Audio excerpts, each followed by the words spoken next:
رب اشرح لی صدری ویسر لی امری واحلل عقدۃ من لسانی یفقہوا قولی آمین یا رب العالمین۔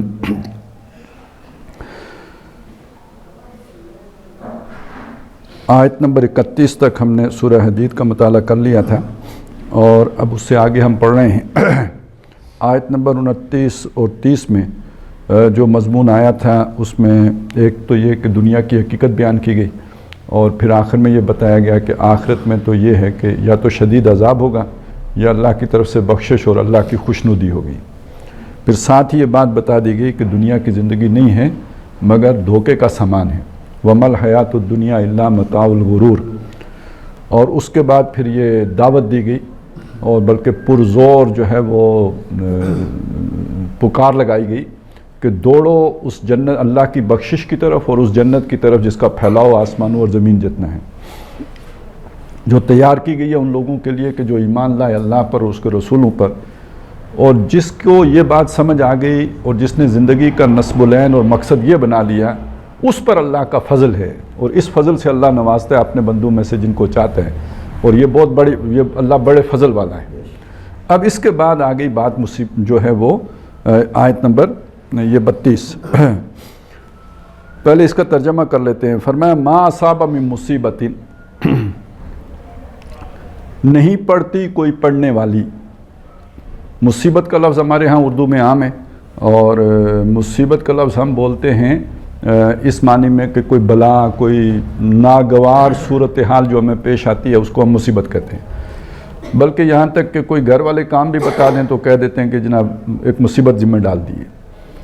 تو ہمارے محاورے میں مصیبت کا لفظ عام طور پہ اسی معنی میں استعمال ہوتا ہے اور یہی اکثر و بیشتر اس کا معنی بھی ہے، لیکن یہ کہ اس کا اصل لغوی معنی بھی معلوم ہونا چاہیے تاکہ وہ اس کے اوریجن معلوم ہو اور یہ پوری بات سمجھ میں آئے کہ بات ہے کیا۔ مصیبت جو ہے یہ اصل میں اسم الفاعل ہے مؤنث کا۔ مصیب ہوتا ہے جو کوئی شے آ کے چپک جائے۔ اچھا، اسی سے ایک اور چیز بھی ہے، میں چاہتا ہوں وہ بھی ہمارے ذہن میں رہے نا۔ یہ ایک لفظ ہم استعمال کرتے ہیں، بلکہ ترکیب استعمال کرتے ہیں، صائب الرائے حمزہ کے ساتھ، یعنی صاد الف حمزہ بے اور اس کے بعد رائے۔ ایک اور بھی ہوتا ہے صاحب الرائے ہا کے ساتھ۔ تو صاحب الرائے جو رائے دینے والا ہے، وہ رائے ٹھیک ہے یا رائے غلط ہے، وہ صاحب الرائے ہے۔ بعض لوگوں کی عادت ہوتی ہے ہر بات میں ٹانگ اڑانے کی، تو وہ جو رائے رکھنے والا بندہ ہے، ٹھیک رائے ہو یا غلط رائے ہو، اسے صاحب الرائے کہتے ہیں۔ صاحب تو یعنی رائے والا، تو صائب الرائے وہ شخص ہے کہ جس کی رائے درست ہو۔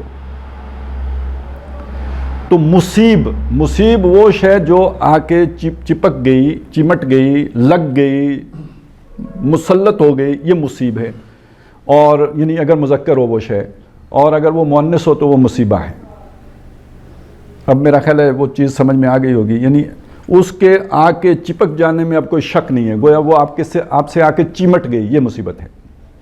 اچھا، جو شے آپ سے چمٹ گئی تو وہ اچھی بھی ہو سکتی ہے، بری بھی ہو سکتی ہے۔ آپ کے ساتھ دولت چمٹ گئی تو وہ تو آپ نعمت ہی سمجھیں گے نا۔ اور اسی طرح جتنے رشتہ دار آپ کے ساتھ چپکے ہوئے ہیں تو وہ بھی برادری ہے، قوم ہے، قبیلہ ہے، کنبہ ہے، خاندان ہے، یہ بھی تو سارے ساتھ چمٹے ہوئے ہی ہیں نا، ساتھ جڑے ہوئے ہیں۔ یہی خول ہے جس کے خول کے اندر ہم رہتے ہیں، اس کو تو کوئی مصیبت نہیں کہتا۔ حالانکہ یہی وہ چپکی ہوئی چیزیں ہیں، ہمارے ساتھ جڑی ہوئی چیزیں ہیں، یہی خول ہمارے اوپر چڑھا دیا گیا ہے۔ اسی میں ایک چیز سمجھ لیں کہ ہم چونکہ بری شے کو ہی کہتے ہیں، تو یہ جو ہماری محبوب چیزیں ہیں، ان چیزوں میں سے جب کسی کا نقصان ہوتا ہے تو اس کو ہم مصیبت کہتے ہیں۔ مال مجھے عزیز ہے، مجھے چمٹا ہوا ہے، میرے پاس ہے، اس میں کوئی نقصان ہو گیا، کوئی چوہا کھا گیا، چور لے گیا، کوئی جو ہے نا اور رولا ہو گیا، کسی طرح نقصان ہو گیا، مصیبت ہے۔ اولاد میں کوئی بیماری آ گئی، دکھ آ گیا، تکلیف ہو گئی، وہ مصیبت ہے۔ کوئی فوت ہو گیا، وہ مصیبت ہے۔ اب سمجھ آئی؟ اصل میں تو جو چیز آ کے پڑی، جو چیز آ کے لگی، ہم اس کو مصیبت کہتے ہیں، یعنی جس سے ہمیں نقصان ہوا، جس طرح کا بھی نقصان ہو گیا، اس کو ہم کہتے ہیں یہ مصیبت ہے۔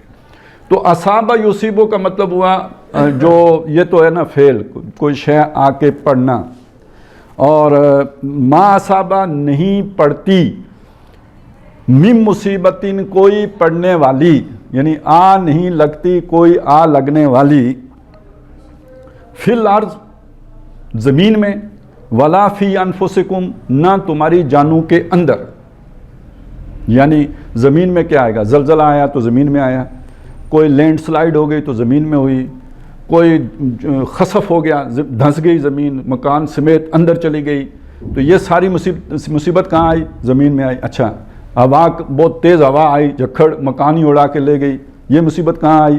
زمین میں آئی۔ کوئی سیلاب آیا تو مصیبت کہاں آئی؟ زمین میں آئی۔ تو یہ زمین کی مصیبتیں ساری گن لیں اور شامل کر لیں، میں نے بس اشارہ کر دیا ہے۔ فی انفسکم تمہاری جانوں کے اندر، اب یہ کون سی مصیبتیں ہیں؟ اس میں یہ مصیبت بھی شامل کر لیں کہ چلیں کوئی ہڈی ٹوٹ گئی، ٹانگ ٹوٹ گئی، بازو ٹوٹ گیا، ایکسیڈنٹ ہوا، یا کوئی بیماری لگ گئی، پتہ چلا جی آپ ہارٹ پیشنٹ ہو گئے ہیں، یا آپ کو شوگر ہو گئی ہے، اب تو یہ جان نہیں چھوڑے گی، ساتھ ہی چلے گی، یہ تو پکی مصیبت ہے، زندگی بھر کی مصیبت ہے۔ یا بلڈ پریشر ہو گیا ہے، یا پتہ چلا کہ جی آپ کا جو ہے نا وہ کوئی وال بند ہو گیا ہے، یہ ساری مصیبتیں ہیں یا نہیں ہیں؟ یہ مصیبت۔ اچھا اس کے ساتھ آپ نفسیاتی جو عوارض انسان کو لاحق ہوتے ہیں وہ بھی جوڑ لیں، کوئی آپ کو انزائٹی ہو گئی ہے، کوئی ڈپریشن ہو گئی ہے، کوئی جو ہے نا کوئی اور آپ کے اندر کوئی پرابلم کھڑا ہو گیا ہے، تو یہ جو ذہنی امراض یہ بھی تو ایک مستقل مصیبت ہے نا۔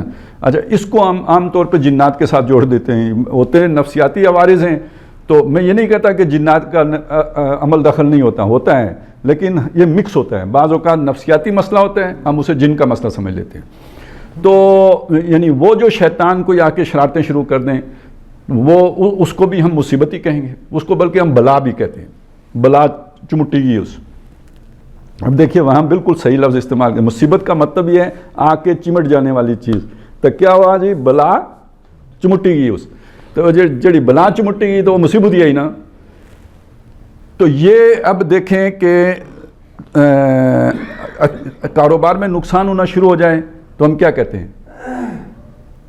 تعویذ ہو گئے، یعنی ایک تو چلیں نیچرل ہے نا کہ بندہ حساب کتاب جوڑے، بھائی کیا کہاں خرابی تھی، کہاں غلطی کی تھی، یہ تو ایک بات ہو گئی، لیکن عام طور پہ یہ نہیں ہوتا ہے۔ عام طور پہ یہ ہوتا ہے کہ کسی نے تعویذ کرا دیے ہیں، یہ مسئلہ ہو گیا ہے، وہ مسئلہ ہو گیا ہے، تو اس کو بھی ہم ایک ایسی مصیبت مان لیتے ہیں کہ جو نظر ہی نہیں آتی۔ ایک مصیبت وہ ہوتی ہے جو نظر آ رہی ہوتی ہے، لیکن اس کو ہم ایک ایسی مصیبت کے کھاتے میں ڈال دیتے ہیں جو نظر ہی نہیں آ رہی ہوتی۔ میں اس کی حوالہ کیوں دے رہا ہوں؟ اس لیے کہ اگر اس آیت پہ یقین کر لیں گے تو یہ والی توہمات ساری بیچ سے نکل جائیں گی۔ یہ بہت اہم بات ہے۔ بنیادی طور پر جتنا بھی جادو شادو کا اثر ہوتا ہے نا، یہ اتنا نقصان دہ وہ جو آپ کا مادی نقصان ہوتا ہے وہ نہیں ہوتا جتنا آپ کا نفسیاتی نقصان ہو جاتا ہے۔ جب آپ یہ یقین کر لیتے ہیں کہ میرا یہ مادی نقصان جو ہوا ہے یہ جادو کی وجہ سے ہوا ہے، اس کے بعد جو آپ کے دماغ کا ستیہ ناش پھرتا ہے اور آپ کی جو ہے نا پوری نفسیات ٹیڑھی ہوتی ہے، اتنا نقصان وہ مالی یا جانی نقصان نہیں ہوا ہوتا جو آپ کا ہو چکا ہوتا ہے۔ اور یہ سارے جو چکر چلتے ہیں نا، یہ جب آپ دیکھتے ہیں کہ وہ کوئی باتھ روم میں گیا تو وہاں بال پڑے ہوئے تھے، کہیں خون پڑا ہوا نظر آ گیا، یہ ساری جنات کی نفسیاتی ٹیکٹس ہوتی ہیں خوفزدہ کرنے کے لیے۔ اور جب وہ بندہ خوفزدہ ہو جائے گا تو اب وہ ان کی لائن پر بڑے آرام سے چلے گا۔ آپ نہ ڈریں، کچھ بھی نہیں ہوتا، وہ بال پڑے ہیں تو پڑے رہیں، خون گرا ہوا تو گرا رہے، آپ کا کچھ بھی نہیں نقصان ہوگا۔ لیکن جب آپ اس کے وہ پریشر لے لیں گے سارا، اب وہ ساری مصیبتیں کھڑی ہونی شروع ہو جائیں گی، جو اس کے بعد نفسیاتی مسائل کھڑے ہوتے ہیں۔ اب دیکھیے یہ آیت کیا بتا رہی ہے ہمیں، ما اصاب من مصیبت، دیکھیے کتنا زوردار انداز ہے، تاکیدی انداز ہے۔ ما اصاب من مصیبت، کوئی پڑھنے والی نہیں پڑتی۔ اس میں یعنی کوئی آپ کو سوئی بھی چبھی ہے نا، کانٹا بھی چبھا ہے، وہ بھی اس کے بیچ میں آ گیا ہے۔ ما اصاب من مصیبت فی الارض، زمین میں وہ کھیتی باڑی کا نقصان ہو گیا، چلیں آپ نے فصل بوئی تھی وہ ساری عقارت چلی گئی، آپ نے انگوروں کا باغ لگایا تھا، ہوا آئی آندھی آئی وہ سارے گر گئے، تو وہ سارا جو ہے نا وَهِيَ خَاوِيَةٌ عَلَىٰ عُرُوشِهَا ہو گیا، تو یہ زمین میں مصیبت آ گئی۔ وَلَا فِي أَنفُسِكُمْ، نہ تمہاری جان میں تمہاری جسم پر کوئی مصیبت آتی ہے، إِلَّا فِي كِتَابٍ مِّن قَبْلِ أَن نَّبْرَأَهَا، مگر وہ ایک کتاب میں ہوتی ہے، اس سے پہلے کہ جب ہم اسے ظاہر کریں اس سے پہلے ہی وہ ایک کتاب میں، یعنی وہ ہونا ہی ہے۔ وہ علت و معلول اس کے پیچھے کیا ہے، سبب اور اسباب کیا ہیں، وجہ کیا بنی ہے؟ یہ ساری وقتی باتیں ہیں۔ ایمان کا مطلب یہ ہے کہ آپ یہ یقین رکھیں کہ یہ تو ہونا ہی تھا،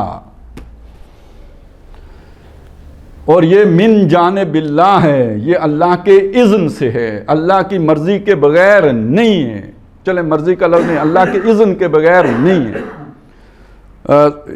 آگے جا کے نا اسی اگلے پارے میں 28ویں پارے میں اسی سلسلے میں انہی صورتوں کے سلسلے میں سورہ تغابن ہے، اس کا دوسرا رکوع یہیں سے شروع ہوتا ہے، ما اصاب من مصیبت الا باذن اللہ، کوئی آپ پڑھنے والی نہیں پڑھتی مگر اللہ کے اذن سے پڑھتی۔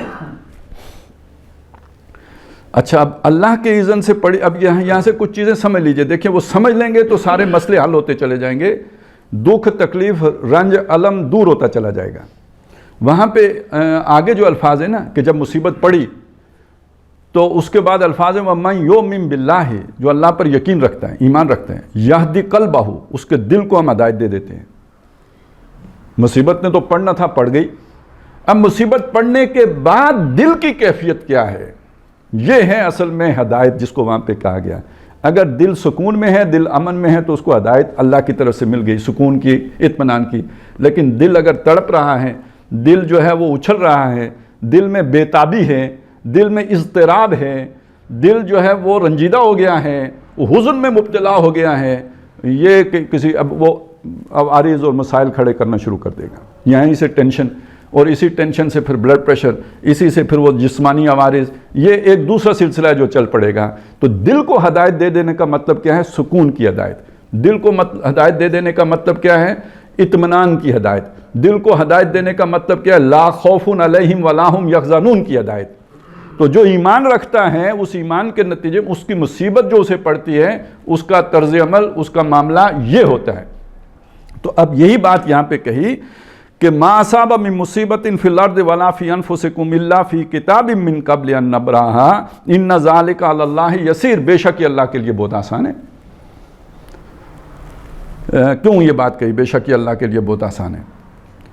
ہمارا جو علم ہے اس علم کے مطابق 7 ارب انسانوں پر پڑنے والی مصیبت کا حساب رکھنا ہی بہت مشکل کام ہے، تو اس ساری کو پورا پلان کرنا اور اس کے لیے جو ہے نا وہ NOC جاری کرنا، اس کے لیے اذن دینا، یہ تو ہماری سمجھ سے تو باہر بات ہے، ہمارے تو کمپیوٹر میں یہ بات آ ہی نہیں سکتی کہ اتنا بڑا کام بھی کوئی کر سکتا ہے۔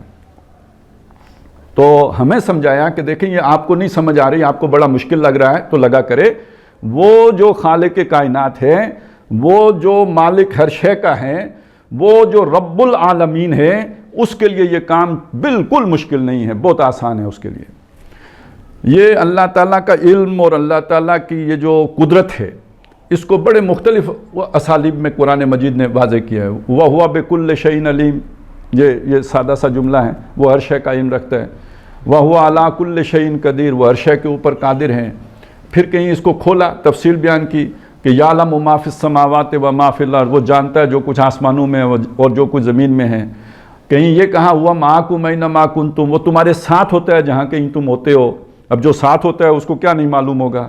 کہیں یوں بتایا ہوا الاول والآخر والظاہر والباطن، وہی اول ہے، وہی آخر ہے، وہی ظاہر ہے، وہ باطن ہے، تو اس سے کیا مخفی ہے؟ سب کچھ اس کے سامنے ہے۔ کہیں یوں بتایا کہ وہ یعلم، وہ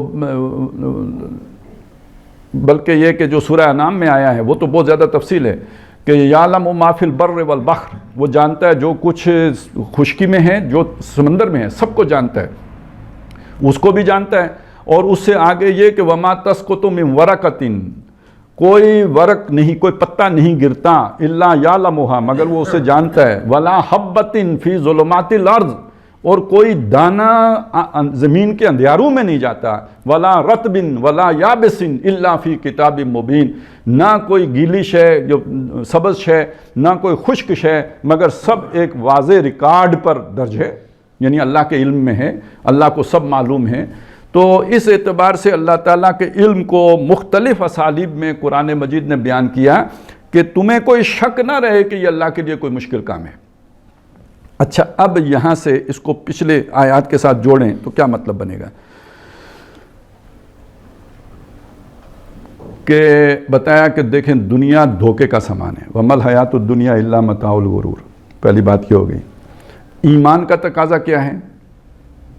ایمان کا تقاضا وہ جو سورہ مبارکہ کے شروع میں آیا، آمنوا باللہ و رسولہ وانفقوا مما جعلکم مستخلفین فیہ، یہ جو تمہارے ساتھ لگا ہوا ہے نا محبتیں، اس میں سے خرچ کرو اللہ کی راہ میں، جن پر تمہیں اختیار دیا ہے نا، مال ہے، اسباب ہے، یہ اس میں سے اللہ کی راہ میں لگاؤ۔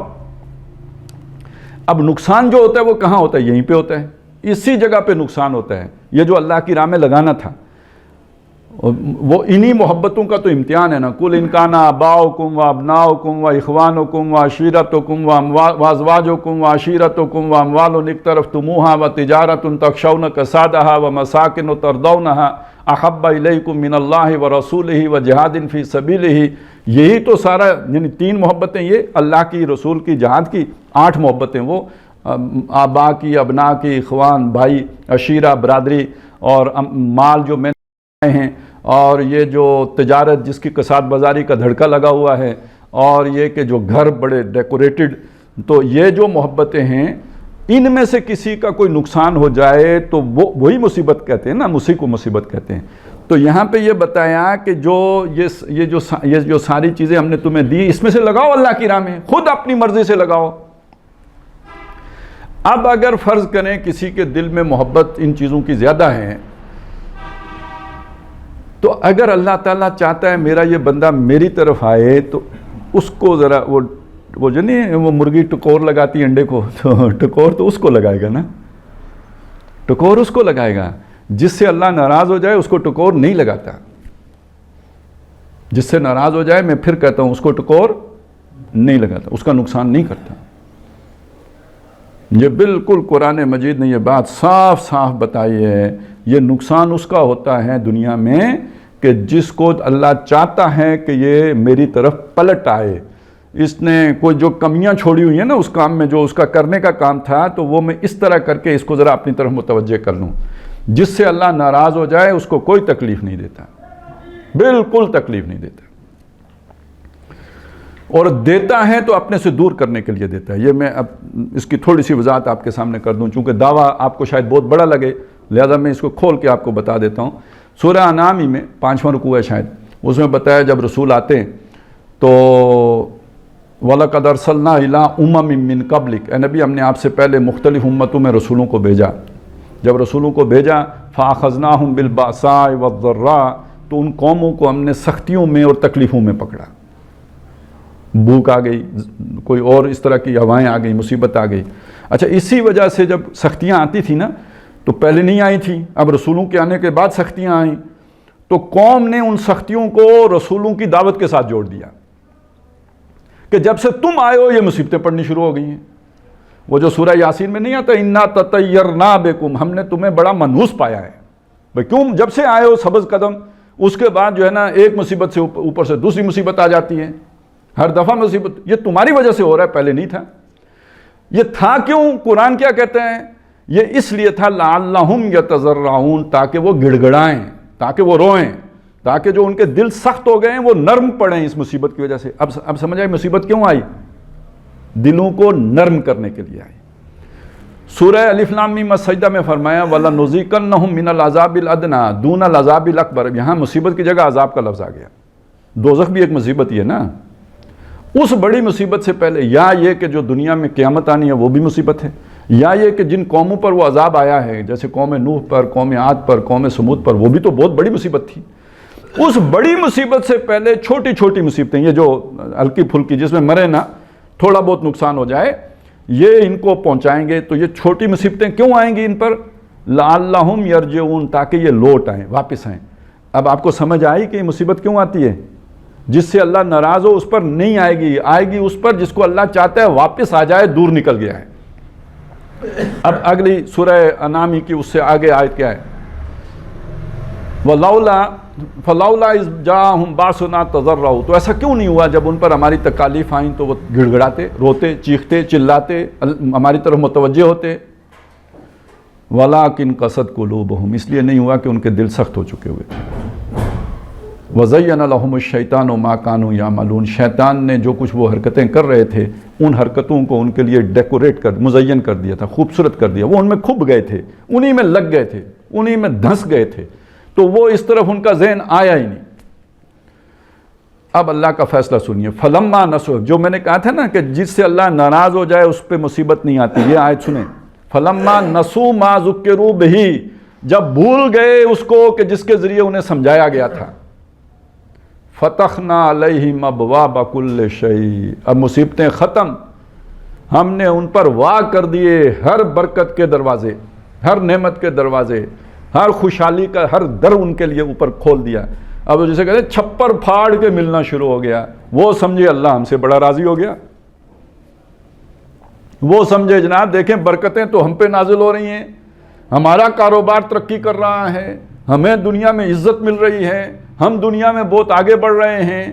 یہ ہم نے اصل میں ان کو یہ مصیبتوں کا سلسلہ بند اس لیے کیا تھا کہ وہ انہوں نے ہماری آیات سے منہ پھیرا، تو ہم نے پھر انہیں کھلی چھٹی دے دی، عیاشی مارو اور اسی عیاشی میں غرق ہو جاؤ یہاں تک کہ تمہیں موت آ جائے۔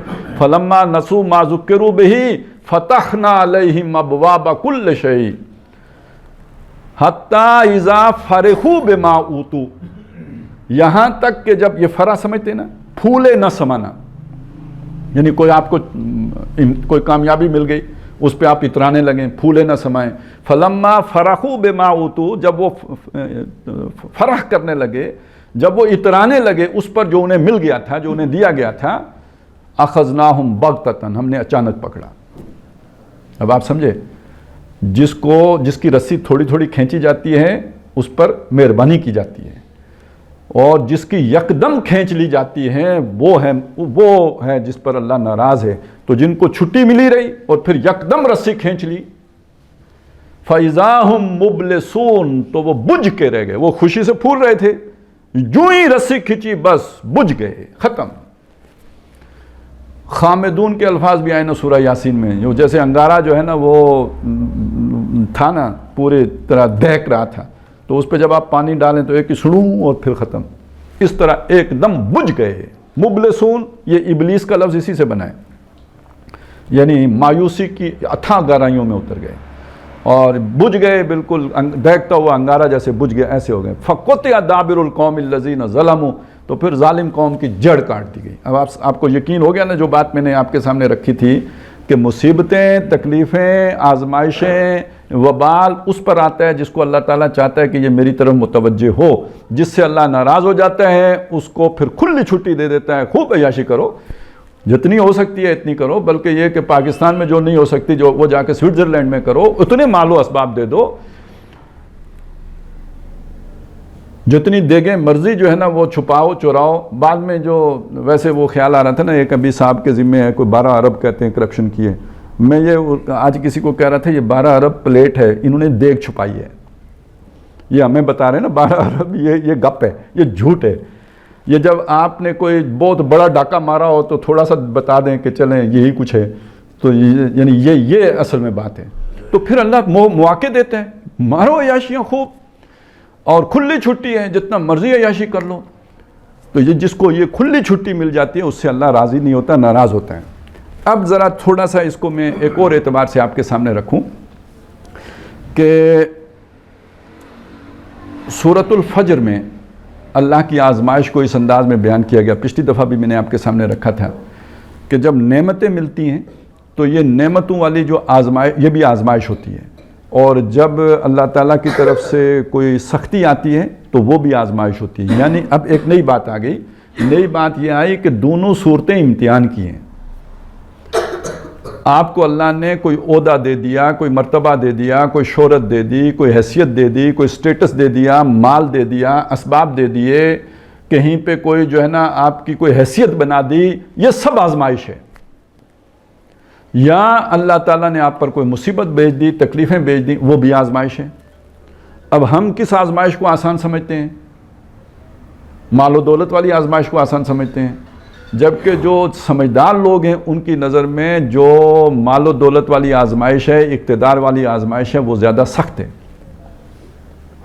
ویسے وہ سنا ہوگا نا جو مال و اسباب والے لوگ ہیں وہ غریبوں سے پتہ نہیں کتنے عرصے بعد جنت میں جائیں گے، کیونکہ ان کو تو وہ سارے کا حساب دینا پڑے گا نا، لیکن وہ تو ایک علیحدہ بات ہے۔ چلیں میں دوسری بات آپ کو بتاتا ہوں کہ امام احمد بن حنبل رحمۃ اللہ علیہ کا واقعہ آتا ہے آپ کو پتہ ہے ان کا ایک مسئلہ ہو گیا تھا، جو بادشاہ تھا ان سے ناراض ہو گیا وہ ایک مسئلے پر، خلق قرآن کے مسئلے پر، تو ان کو بہت مارا گیا. یعنی اس وقت تو ظاہر ہے کوئی یعنی انسانی حقوق کا مسئلہ بھی نہیں تھا، تو اب پتہ نہیں تاریخ دانوں نے صحیح لکھا ہے یا غلط لکھا ہے، لیکن یہ ضرور لکھا ہے کہ ان کو اتنا مارا گیا کہ اگر ہاتھی کو بھی مارا جاتا اتنا نہ تو وہ بھی بلبلا اٹھتا، لیکن کبھی انہوں نے اف بھی نہیں کی. اللہ کی راہ میں ماریں پڑ رہی ہیں، کھائیں. اس کے بعد کچھ عرصہ گزرا، بادشاہ وہ اس کی جگہ پہ دوسرا بادشاہ آ گیا، تو بادشاہ نے ان کو راضی کرنے کے لیے سابقہ جو بھی کچھ تھا اس کی تلافی کرنے کے لیے کچھ اشرفیوں کی بوریاں ان کے گھر بھجوائیں. وہ ملنے نہیں آئے، بادشاہ نے خود بھجوائیں. اور جب وہ گھر پہنچی کہ بادشاہ کی طرف سے تحفہ آیا ہے تو انہوں نے پوچھا کیا ہیں، تو بتایا گیا اشرفیہ ہیں. تو اس وقت انہوں نے چیخ ماری ہے کہ اللہ میں اس آزمائش کے قابل نہیں ہوں.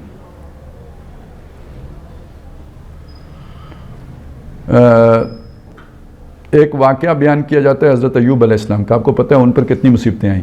صبر ایوب مشہور ہے.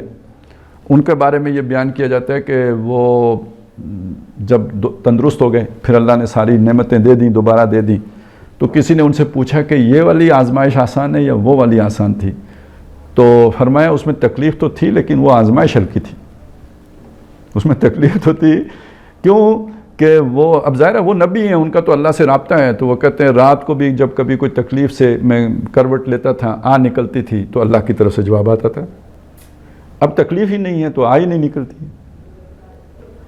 تو ویسے بھی سمجھ میں آتی ہے نا کہ ہمیں بھی اللہ کب یاد آتا ہے؟ جب کوئی مصیبت پڑتی ہے تبھی اللہ یاد آتے ہیں. وہ کوئی نقصان ہوتا ہے تو یاد آتے ہیں. تو اس اعتبار سے یہ والی آزمائش جو ہے نقصان والی یہ آسان ہے. اچھا یہاں پہ یہ مضمون کیوں آیا؟ ایک تو اس لیے کہ آپ اگر دنیا کو یہ واقعی سمجھتے ہیں کہ یہ ایک دھوکے کا سامان ہے تو پھر اس دھوکے کا نقصان ہونے پہ افسوس کیوں کرتے ہو؟ اور دوسرا اس لیے آیا کہ اللہ کا تقاضا یہ ہے کہ یہ محبتیں اللہ کی راہ میں قربان کرو، نہیں کرو گے تو بھی چھن تو جائیں گی. آپ آرام کی خاطر کسی دینی کام سے پسو پیش کرو گے تو ہو سکتا ہے کوئی ایسا پھوڑا نکلے کہ کئی دن کئی راتیں جو ہے وہ نیند ہی نہ آئے. آپ مال یا جان بچانے کے لیے دین کے رستے سے پسو پیش کرو گے تو ہو سکتا ہے کہ کوئی ایسا بڑا نقصان ہو جائے کہ اس سے دگنا چگنا نقصان ہو جائے مال و اسباب کا. تو اس طرح سے یا اس طرح سے آزمائش تو ہو کے رہنی ہے. اس دنیا میں تو ہونی ہی آزمائش ہے. دیکھیے نا، وَلَنَبْلُوَنَّكُمْ بِشَيْءٍ مِّنَ الْخَوْفِ وَالْجُوعِ وَنَقْصٍ مِّنَ الْأَمْوَالِ وَالْأَنفُسِ وَالثَّمَرَاتِ. یہ مطلب صرف ثواب کے لیے آیا ہے یا یہ واقعی ہونا ہے یہ؟ اور الفاظ کیسے ہیں؟ وَلَنَبْلُوَنَّكُمْ، ہم لازماً تمہیں آزمائیں گے. بِشَيْءٍ مِّنَ الْخَوْفِ، از قسم خوف، یعنی خوف کس چیز کا ہوتا ہے؟ کسی نقصانی کا خوف ہوتا ہے نا، جان جانے کا خوف، مال جانے کا خوف. از قسم خوف، بِشَيْءٍ مِّنَ الْخَوْفِ وَالْجُوعِ، بھوک بھی آئے گی. اب دیکھیں گے کھڑے رہتے ہو یا نہیں کھڑے رہتے. دنیا میں ترقی کرنے کے لیے، آگے بڑھنے کے لیے یہ سب کچھ برداشت کرنا پڑتا ہے، اس کے بعد تو نہیں ہوتا نا. اب ہم پاکستانی قوم کی حیثیت سے دو رائے پہ آ کے کھڑے ہو گئے ہیں. ایک طرف بھوک ہے، دوسری طرف ہماری اپنی جو بھی قومی ضرورتیں ہیں. انہی قومی ضرورتوں میں سے ایک ایٹم بم بھی ہے. اب دیکھتے ہیں کتنے عرصہ بچاتے ہیں اسے. جب بھوک زیادہ لگے گی 2 3 10 دن تو پھر آخر سودا کریں گے نا IMF سے کہ بھئی اب کیا کریں، بھوکے مر رہے ہیں تو زندہ ہوں گے تو ایٹم بم چلائیں گے، مر گئے تو ویسے بھی لے جائیں گے تو کیوں نہ. عقل تو فوراً وکالت کر کے رستہ سیدھا کر کے دے دیتی ہے کہ یار یہ کام تو کر ہی لینا چاہیے، کل کرنے کے بجائے ابھی کرنا چاہیے. تو لیکن یہ کہ جو زندہ قومیں ہوتی ہیں پھر وہ بھوک تو برداشت کرتی ہیں نا، وہ پتھر باندھتی ہیں. حضور نے باندھے یا نہیں باندھے؟ آپ کے ساتھیوں نے باندھے یا نہیں باندھے؟ تو یہ سلطنت رومہ تو بعد میں فتح ہوئی نا، کیسر و کسریٰ تو بعد میں فتح ہوئے نا، پہلے سارے ان آزمائشوں سے گزرے ہیں. تو بھوک بھی آئے گی. وَلَنَبْلُوَنَّكُمْ بِشَيْءٍ مِّنَ الْخَوْفِ وَالْجُوعِ وَنَقْصٍ مِّنَ الْأَمْوَالِ، مالوں کا نقصان ہوگا. وَالثَّمَرَاتِ، اس میں بعض نے پھلوں کا کہا ہے، بعض نے اس کو کہا محنتوں کا بھی نقصان ہوگا. جو آپ نے محنت کی وہ بھی ڈوب جائے گی. اس سب کو جو جھیل جائے، صبر کر جائے، اس پہ ڈٹا رہے، جمع رہے. وَبَشِّرِ الصَّابِرِينَ، ان صبر کرنے والوں کو خوشخبری دیجیے. تو بہرحال یہ جو یہاں پہ بات آ گئی کہ دین کے رستے میں قربانی دینے کے لیے پس و پیش نہ کرو، دین کے معاملے میں قربانی دینے کے لیے جو ہے نا وہ قدم پیچھے نہ کھینچو، بلکہ سابقو کے ساتھ جوڑیں اسے، سابقو الی مغفرۃ من ربکم و جنت۔ یاد ہے وہ جو میں نے سارے، یعنی ایک دوسرے سے آگے بڑھ بڑھ کے اللہ کی راہ میں قربانیاں دو، نہیں تو یہ کہ جو شاید بچاؤ گے وہ بچانے سے تو ویسے بھی نقصان ہو جائے گا، کسی اور طریقے سے ہو جائے گا، ثواب بھی نہیں ہوگا اس کا۔ تو بچا بچا کے نہ رکھ اسے، تیرا آئینہ ہے وہ آئینہ جو شکستہ ہو تو عزیز تر ہے نگاہ آئینہ ساز میں۔ لیکن چلیں اگر وہ نہیں ہو سکا، اس کے بعد مصیبت آ گئی، آگے پھر دو کام ہیں۔ ایک کام ہے چیخنا چلانا جزا فضا کرنا، اور دوسرا کام ہے صبر کرنا۔ تو جزا فضا کرنا چیخنا چلانا وہ بے ایمانی والا کام ہے، صبر کرنا ایمان والا کام ہے۔ پھر اس جزا فضا کا بھی ایک ایڈوانس فارم بھی ہے کہ جزا فضا تو کی، چیخے چلائے تو، لیکن یہ کہ اس کے بعد اگلا منزل یہ بھی آئی کہ اللہ سے خفا بھی ہو گئے کہ اللہ میں ہی ملا ہوا ہوں، ٹھیک ہے نا، وہ یہ بھی نقصان کر دیا، یہ بھی نقصان کر دیا، یہ بھی اور یہ باقی جو ہیں اوروں کو ملیں حوروں کو سور، اور مومن سے فقط وعدہ ہے حور، تو مجھے تو یہاں وہ نہ میری بھینس بچی نہ کٹا بچا۔ وہ کسی کی بات مشہور ہے نا، جو کسی کا جا کے بیعت ہوا تو اس نے کہا نماز شروع کرو، تو نماز شروع کی تو اگلے دن جو ہے نا گائے مر گئی، پھر کچھ دنوں کے بعد ایک بھینس مر گئی، کرتے کرتے وہ جتنا بھی مال مویشی تھا سب ختم ہو گیا، ایک کٹا رہ گیا۔ ٹرین جب اس نے کی تو اس نے کہا وہ چپ کر، تو 2 نفلوں کی مار ہے۔ تو اب مسئلہ یہ ہے کہ بھئی آدمی یہ بھی تو کہہ سکتے ہیں نا اللہ تو نے بس میرا گھر ہی دیکھ لیا ہے کہ یہیں پہ ساری مصیبتیں اتار رہا ہے، تو بندہ ناراض ہو جائے اللہ سے، تو اس کا مطلب ہے کہ وہ مصیبت اس کو اللہ کے قریب کرنے کے بجائے اللہ سے دور کر کے چلی گئی۔ اور یہ آپ کو پتہ ہے نا، اس زلزلے میں ایسا ہوا تھا، کئی لوگوں کا اس طرح کا ریئیکشن آیا تھا، بلکہ ایک جگہ کے بارے میں تو کہتے ہیں ان لوگوں نے روزہ بھی روزے تھے تو روزہ توڑ دیا کہ جس اللہ نے ہمارے گھر توڑ دیے تو ہم اس کا روزہ کیوں رکھیں۔ تو مصیبت کا ایک انجام یہ بھی ہوتا ہے، اور دوسرا اصل میں کیوں آئی تھی کہ اس سے اللہ یاد آ جائے، اللہ کا قرب حاصل ہو جائے، اللہ کی نزدیکی حاصل ہو جائے۔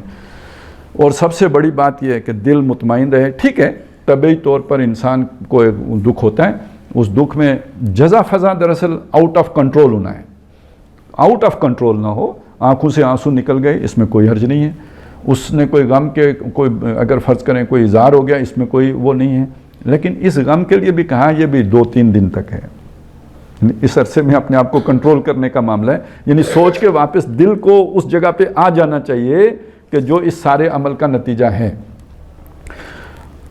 اگر یہ ساری بات سمجھ میں آئی ہے تو وہ انا للہ و انا الیہ راجعون سمجھ میں آئے گا نا، کہ یہ مصیبت آئی تو کیا ہوا، ہم تو ہیں ہی اللہ کے، اور ہم نے لوٹ کے بھی اللہ ہی کے پاس جانا ہے، تو یہ جو نقصان ہوا کدھر گیا، اللہ ہی کے پاس گیا نا، کوئی فوت ہو گیا تو کدھر گیا، اللہ ہی کے پاس، ہم نے بھی ادھر ہی جانا ہے، انا للہ و انا الیہ راجعون۔ اور اب دیکھیے میں نے ادھر آپ کو سورہ تغابن کی بات بتائی تھی، وَمَن يُؤْمِن بِاللَّهِ يَهْدِ قَلْبَهُ، جس کا یہ قول ہے نا انا للہ و انا الیہ راجعون، اور قول یہ دل و جان سے ہے، صرف زبان کا نہیں ہے، دل و جان سے یہ قول ہے۔ آگے الفاظ کیا ہیں، اولئک صلوات من ربہم، یہ وہ لوگ ہیں جن پر ان کے رب کی عنایات ہیں۔ دیکھیں ہوا کیا، بازو ٹوٹ گیا، ہوا کیا گھر گر گیا، ہوا کیا بچہ مر گیا، آیا کیا عنایات ہیں، جسے آپ مصیبت سمجھ رہے ہیں وہ مصیبت نہ ہوئی نا، پھر عنایت ہوئی نا۔ اولئک علیہم صلوات من ربہم والرحمہ، ان پر ان کے رب کی مہربانیاں ہیں، رحمتیں ہیں، واولئک ھم المہتدون، یہی ہدایت یافتہ ہیں۔ تو اس کے برعکس وہ بات ہو گئی کہ جو آپ کو پھر دور لے جائے، اللہ سے ناراض کر دے۔ حضرت علی رضی اللہ تعالیٰ عنہ سے کسی نے پوچھا تھا کہ آزمائش میں اور مصیبت میں کیا فرق ہے، تو انہوں نے یہی بتایا کہ جو آزمائش میں اور عذاب میں کیا فرق ہے، اصل میں وہ ایک جیسی چیز ہی ہوتی ہیں دونوں۔ تو فرمایا کہ جو چیز تمہیں اللہ سے دور کر دے وہ عذاب ہے، اور جو چیز تمہیں اللہ کے قریب کر دے وہ آزمائش ہے۔ آزمائش اللہ کے قریب کرنے کا باعث ہوتی ہے، اور عذاب اللہ سے دور کرنے کا باعث ہوتے ہیں، تو وہ ایک ہی چیز دونوں ہوتی ہیں۔ آپ کو بیماری آئی وہ اللہ کے قریب بھی کر سکتی ہے، آپ کو بیماری آئی وہی بیماری سے اللہ سے ناراض ہو کے، بعض لوگ آپ نے ان سے کفریہ باتیں سنی ہوں گی کہ جب ان کو زیادہ تکلیف ہوتی ہے تو اول پھول بکتے ہیں، تو وہ اللہ سے دور کرنے کا باعث بھی ہو جاتی ہے. تو ما اصاب من مصیبت فی الارض ولا فی انفسکم الا فی کتاب من قبل ان نبرأها ان ذلک علی اللہ یسیر، بے شک یہ اللہ کے لیے بہت آسان ہے. لکی لا تاسوا علی ما فاتکم، اگر یہ اب دیکھیے وہ خود بات کو کھولا، تاکہ تم افسوس نہ کرو، تعسف افسوس نہ کرو، علی ما فاتکم اس پر جو تمہارے ہاتھ سے نکل جائے. فوت ہونے کا لفظ ہے، فوت ہونا مرنے کے معنی میں کہتے ہیں، اصل میں فاتح وہ شے جو آپ کے ہاتھ سے نکل گئی، وہ فوت ہو گئی. وہ جیسے کبوتر پکڑا اڑ گیا تو وہ ہے تو زندہ لیکن آپ کے اعتبار سے فوت ہو گیا، آپ کے ہاتھ سے نکل گیا. تو جو آپ کے ہاتھ سے سلپ ہو گیا، یعنی جو بھی آپ کا نقصان ہو گیا، اس پر افسوس نہ کرو. وَلَا تَفْرَحُوا بِمَا آتَاكُمْ، جو مل جائے اس پر اتراؤ نہ. یہ ایک بیلنس اپروچ ہو گئی، نقصان پر پچھتاؤ نہ اور ملے ہوئے پر اتراؤ نہ. کیوں؟ اگر آپ مومن ہو تو جو ملا ہے وہ آزمائش کے لیے ملا ہے، آزمائش سخت ہو گئی ہے، اس میں اترانے کی کیا بات ہے؟ ایک طرف اللہ کا شکر بھی ہے کہ ٹھیک ہے اللہ تعالیٰ نے نعمتیں دی ہیں، دوسری طرف یہ کوئی اترانے کی بات نہیں، فخر کرنے کی بات نہیں، یہ کوئی پھولے سمانے کی بات نہیں، بلکہ یہ تو دوسروں کا حق ہے جو آپ کے پاس آ گیا، اسے دوسروں تک پہنچ، ذمہ داری کی بات ہے. احساس ذمہ داری بڑھنا چاہیے اس کے نتیجے میں، اور یہ احساس ہونا چاہیے کہ اس کی وجہ سے میری آزمائش پہلے سے زیادہ سخت ہو گئی ہے، تو یہ اترانے کی تو بات ہی نہیں رہی. اچھا اس میں سے کچھ کم ہو گیا تو اب افسوس کی بھی کوئی بات نہیں، بس جس نے دیا تھا اس نے لے لیا. انا للہ و انا الیہ راجعون. وہ کسی بزرگ کا قول ہے نا، بعض لوگ امام ابو حنیفہ کا کہتے ہیں، بعض جو ہے نا وہ عبد القادر جیلانی کا کہتے ہیں رحمہم اللہ، کہ ان کو خبر ملی کہ ان کا جہاز جو ہے جو تجارتی سامان لے کے آ رہا تھا وہ ڈوب گیا. انہوں نے کہا الحمدللہ. کچھ دیر کے بعد کوئی اور قاصد آیا، اس نے خبر دی کہ وہ جہاز جو ہے پہنچ چکا ہے جی. وہ تو یہ دوسرے دن یا تیسرے دن خبر آئی ہوگی کہ جہاز تو صحیح سلامت آ گیا. انہوں نے کہا الحمدللہ. تو اس پہ کسی نے ان سے جو ہے نا پھر پوچھا کہ یہ سمجھ نہیں آئی، دونوں دفعہ آپ نے الحمدللہ کہا. تو انہوں نے کہا کہ بھئی جب وہ ڈوب گیا تھا تو خبر ملی تو میں نے اپنی کیفیت دیکھی تو مجھے کوئی رنج نہیں تھا، تو وہ اللہ کی عنایت تھی کہ میرے دل میں کوئی اس کا رنج نہیں ہوا، تو میں نے اپنی اس کیفیت پہ الحمدللہ کہا. اور جب وہ پہنچ گیا تو میں نے اپنے دل کا جائزہ لیا تو وہاں پہ کوئی اس طرح کی خوشی، کوئی پھولی سمانے والی کیفیت نہیں تھی، تو میں نے اس پر بھی اللہ کا شکر ادا کیا کہ اللہ تعالیٰ نے میرے دل کو وہ والی ہدایت، وہ جو اصلی ہدایت ہے لا خوف علیہم ولا هم یحزنون والی، وہ دے رکھی ہے. تو میں اس پر جو ہے وہ مطمئن رہا. اچھا ایک کہانی ہے تھوڑی سی، چلیں وہ آپ کو میں سنا دیتا ہوں. بعض اوقات کہانی ایسی چیز ہوتی ہے کہ پھر سبق بھولتا نہیں ہے، کہانی سے پکا یاد ہو جاتا ہے. اور کوئی بادشاہ تھا، اس کا ایک وزیر تھا. وزیر بہت لائق آدمی تھا، یوں سمجھ لیجئے کہ بہت ہی اس کے ہر کام کا تھا، آل راؤنڈر وزیر تھا اور ہر جگہ اس کے کام آتا تھا. بہت خوبیوں کا مالک تھا وہ وزیر، لیکن بادشاہ کے نقطہ نظر سے اس وزیر میں ایک خامی بھی تھی. وہ خامی یہ تھی کہ اب دیکھیں بادشاہ کے دربار میں یہ جو ایٹیکیٹس ہوتے ہیں، آداب دربار، وہ بہت اہمیت رکھتے ہیں. اور اس میں یہ ڈپلومیٹک لینگویج، یعنی اصل تو سارا کھیل ہی گفتگو کا ہوتا ہے، لیکن اس کی گفتگو میں ایک خامی تھی کہ یہ اس کا الحمدللہ کا استعمال بادشاہ کے نقطہ نظر سے بڑا غلط تھا. یہ خوشی پر بھی الحمدللہ کہتا تھا اور غمی پر بھی الحمدللہ کہتا. اس پہ بادشاہ چڑھتا تو تھا، لیکن کبھی اس نے اس کو، اس کی ظاہر ہے ایک اس کا سٹیٹس تھا، تو اسے کبھی شرمندہ نہیں کیا اس کے اس غلط استعمال پر، یعنی جو بادشاہ کے نقطہ نظر سے غلط تھا. ایک دن انتہا یہ ہو گئی کہ کہیں کسی کام کے سلسلے میں بادشاہ نکلا تو اس کی انگلی جو ہے نا کٹ گئی. بادشاہ نے کہا اوہ، اس نے کہا الحمدللہ. بس یہ تو بادشاہ میٹر ہو گیا. اس نے کہا اس کو قتل کرو. جب اس نے کہا قتل کرو تو اس نے کہا الحمدللہ. بادشاہ کو اور غضبناک ہوا. اس نے کہا اسے میں نے مار دیا تو یہ تو اس کو کوئی زیادہ اذیت ہی نہیں ہوگی. اس نے کہا اسے قید کر دو. اس نے کہا الحمدللہ. خیر جی قید ہو گیا. کچھ وقت گزرا، اس کے بعد بادشاہ سلامت ایک دن شکار پر نکلے اور انہیں ایک ہرن نظر آیا، بہت قیمتی شاہی گھوڑا اس کے پیچھے دوڑایا. ہرن بھی بھاگ کے کہیں جنگل میں گھس گیا، بادشاہ سلامت پیچھے، لشکر کہیں دور رہ گیا. دوڑتے دوڑتے ہرن تو قابو نہیں آیا، لیکن بادشاہ سلامت جو ہے نا حبشیوں کے ایک ہتھے چڑھ گئے. حبشیوں کے کوئی اس دن میلے کا دن تھا اور انہوں نے کوئی بندہ قربان کرنا تھا، وہ اللہ نے لا کے ان کو اپنے مطلب گھر میں پہنچا دیا. وہ بڑے خوش ہوئے اور بادشاہ سلامت کو پکڑ کے تیار کر کے تو جو قبیلے کا سربراہ تھا اس کے سامنے پیش کیا. اس نے پورا جائزہ لے کے انگلی کٹی دیکھ کے اس نے کہا یار یہ تو نقص والا ہے، اس کی تو قربانی نہیں لگتی، اسے چھوڑ دو.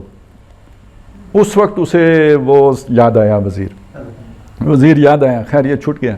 واپس جب پہنچا اپنے دربار میں تو پہلا آرڈر یہ جاری کیا کہ اسے رہا کرو. رہا کر کے اس کو عہدے پہ بحال کیا، بحال کر کے بلایا، بٹھایا اور اسے پوچھا یار یہ الحمدللہ یہ والا تو سمجھ میں آ گیا ہے، لیکن یہ جو تم اتنا عرصہ قید رہے ہو نا یہ الحمدللہ ابھی بھی نہیں سمجھ آیا. تو اس نے کہا بادشاہ سلامت اگر میں جیل میں نہ ہوتا تو آپ کے ساتھ ہوتا، آپ کے ساتھ ہوتا تو انگلی تو آپ کی کٹی ہوئی تھی، میری تو نہیں کٹی ہوئی تھی. ایک چیز اس میں یہ ہے، اب یہ سمجھ لیجئے کہ یعنی جو بہت کہا نا دل کو ہدایت دے دیتے ہیں، وہ یہ کہ انسان یہ سمجھے کہ میرے رب نے میرے لیے یہ کچھ بہتر ہی کیا ہوگا. جو کچھ ہوا ہے نا جسے میں نقصان کہہ رہا ہوں یہ میرے لیے بہتر ہوا ہوگا. اب آپ ذرا دعائے استخارہ یاد کریں.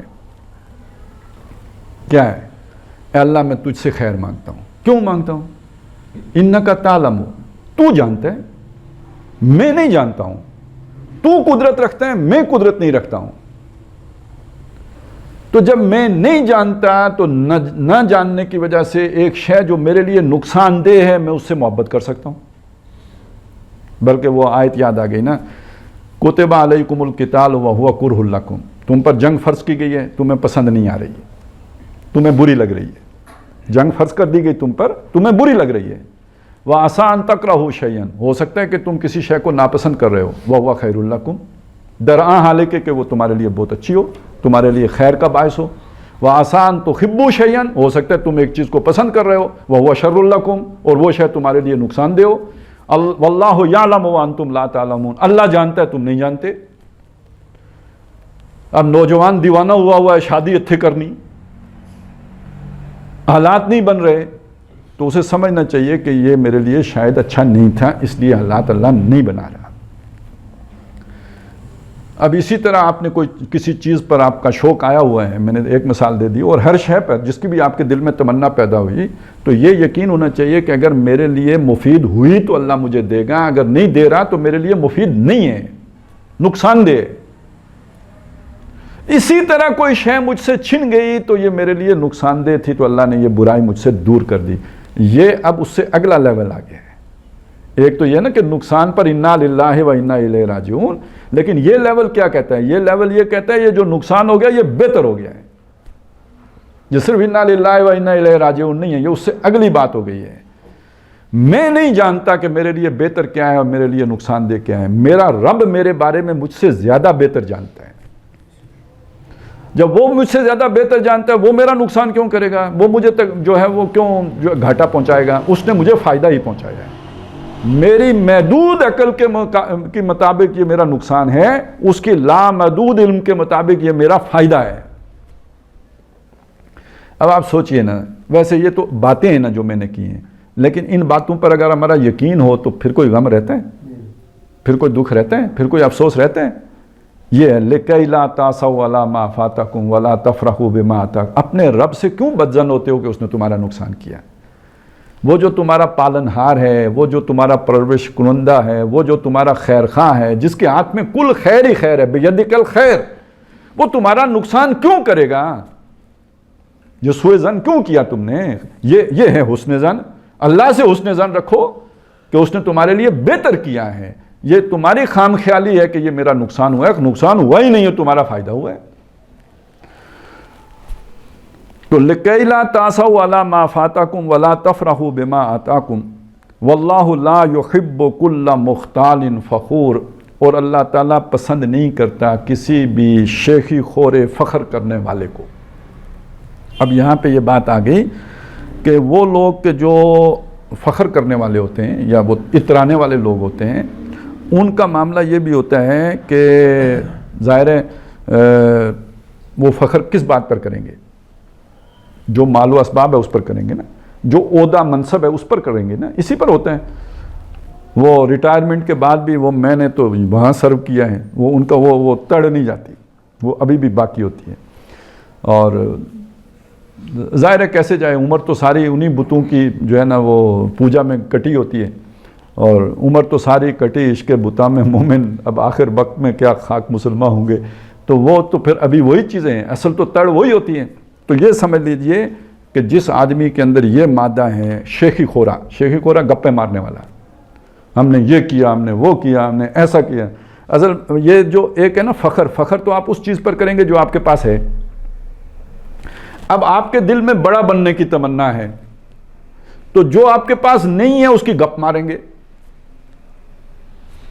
سمجھ آئے نا, شیخی خورا کون ہے؟ گپ مارنے والا نا, کہ جو اس کے لمبی لمبی ڈھینگیں اور جو چھوڑنے والا, جیسے آسان ہے نیلیاں کپنا, تو وہ کیوں کہ جو وہ نہیں ہے وہ ثابت کر رہے ہیں اپنے آپ کو, تو وہ ثابت کرنے کے لیے چھوڑنی پڑتی ہیں. تو وہ شخص ہے جو چھوڑنے والا, وہ مختال شیخی خورا. اور یہ جو شے اس پر ہے اس پر فخر کرنے والا, خواہ حسب نسب ہو, خواہ دولت ہو, خواہ عہدہ ہو, خواہ اقتدار ہو, جس پر وہ فخر کر رہا ہے, یہ ایسا آدمی اللہ کو پسند ہی نہیں. اب وہ نمازیں پڑھتا ہے, روزے رکھتا ہے, بے شک کیا کرے, لیکن یہ جس کے اندر دو چیزیں ہیں وہ اللہ کو پسند نہیں ہے. واللہ لا یحب کل مختال فخور, ہر ایک شیخی خورا, ہر ایک فخر کرنے والا اللہ کو پسند نہیں ہے. الذین یبخلون ویامرون الناس بالبخل, وہ لوگ جو خود بھی بخیلی کرتے ہیں, کنجوس ہیں. اب ظاہر ہے جو مال کی بنیاد پر فخر کرے گا وہ مال خرچ کرے گا, وہ تو چاہے گا اور بڑھے تاکہ اس کا سٹیٹس اور بلند ہو جائے. اس کے پاس وہ ارب پتی ہے تو کھرب پتی ہو تاکہ اگلے کلب میں داخل ہو. تو وہ تو خود بھی کنجوسی کرے گا. وَيَأْمُرُونَ النَّاسَ بِالْبُخْلِ, لوگوں کو بھی کنجوسی کا حکم دے گا, سکھائے گا بھی باقیوں کو بھی کنجوسی کرنا. اب یہ دیکھیے تقابل کس کے ساتھ ہے, مطالبہ کیا ہے اللہ کی طرف سے, خرچ کرو, اللہ کی راہ میں خرچ کرو. تو جس کے دل میں ایمان نہیں ہوگا وہ خرچ کرنے کی بجائے بخیلی کرے گا, کنجوسی کرے گا. اللہ کی راہ میں تو بالکل ہی نہیں خرچ کرے گا. اور اگر کوئی خرچ کر رہا ہوگا تو اس کو بھی سکھائے گا کہ یہ کام نہیں کرنا. یہ خاص طور پہ دیکھیں جب غزوہ احد ہوا اور اس میں تو جان خرچ کرنے کا موقع آ گیا تھا. جب نظر آ گیا کہ ہم تو 1000 ہیں, ادھر 3000 ہیں, تو ادھر تو مرنا ہے, تو وہ 300 واپس آ گئے. تو جو 300 واپس آ گئے تو انہوں نے اپنے بھائیوں سے کیا کہا تھا, الذین قالوا لاخوانہم وقعدوا لو اطاعونا ما قتلوا. اگر انہوں نے ہماری بات مانی ہوتی, یعنی ان کو سمجھایا تھا کہ تم بھی نہ مرو, ادھر آؤ, لڑنے نہ جاؤ, ہمارے ساتھ واپس آ جاؤ. اگر انہوں نے ہماری بات مان لی ہوتی, وہ جو شہید ہو گئے تھے ان کے بارے میں کہہ رہے ہیں, اگر انہوں نے ہماری بات مان لی ہوتی, یعنی یو ٹرن کر کے آ گئے ہوتے, ما قتلوا, نہ قتل ہوئے ہوتے. اب دیکھیے نا, قتل ہو جانا مصیبت لگ رہی ہے نا انہیں, تو ان کی نظر میں وہ تو بہت نقصان ہو گیا. اور وہ انہیں مشورہ یہ دے رہے تھے کہ تمہیں نہیں مرنا نہیں ہے, جان بچاؤ. تو جواب ان کو اللہ کی طرف سے آیا, فَدْرَعُوا عَنْ أَنفُسِكُمُ الْمَوْتِ, اپنے اوپر سے ذرا موت کو ہٹا کے دکھاؤ نا, ان کنتم صادقین, اگر تم سچے ہو. اور اگلا جواب یہ دیا, وَلَا تَحْسَبَنَّ الَّذِينَ قُتِلُوا فِي سَبِيلِ اللَّهِ أَمْوَاتًا, ہرگز گمان بھی نہ کرنا ان لوگوں کے بارے میں جو اللہ کی راہ میں قتل کر دیے گئے کہ وہ مردہ ہو گئے ہیں. بل احیاء, بلکہ زندہ ہیں. عند ربہم یرزقون, اپنے رب کے ہاں رزق دیے جا رہے ہیں.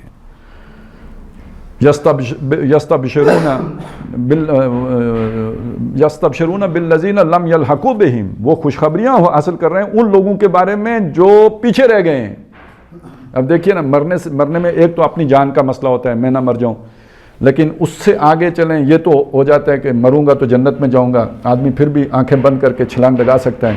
لیکن یہ سوچ تو رہتی ہے نا, بچوں کا کیا ہوگا, بیوی کا کیا ہوگا, والدین کا کیا ہوگا, بوڑھے ہیں ان کو میں دیکھ بھال کر رہا ہوں, ان کے بارے میں بھی خوشخبریاں حاصل کر رہے ہیں. لم یلحقوا بہم اللہ خوف علیہم ولا هم یحزنون, ان پر بھی کوئی خوف نہیں ہوگا, کوئی حزن نہیں ہوگا, ان کی دنیا آخرت ہم سنبھال لیں گے. کتنا بڑا انعام ہے.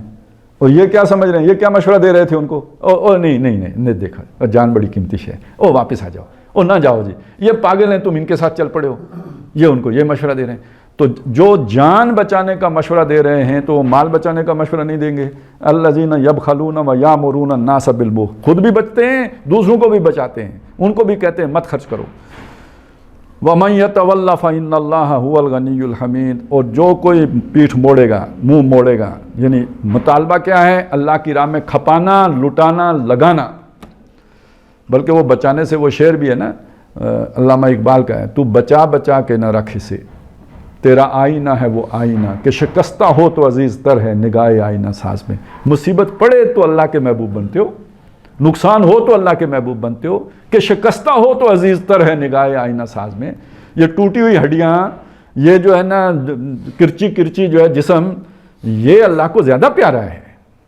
یہ مال و اسباب کا نقصان ہو جانا اللہ کی راہ میں، یہ اللہ کو زیادہ محبوب ہے کہ تمہارا یقین تو بڑا کامل تھا، اپنا سب کچھ میرے اوپر لٹا دیا، اس سے بڑھیا یقین اور کیا ہو سکتا ہے؟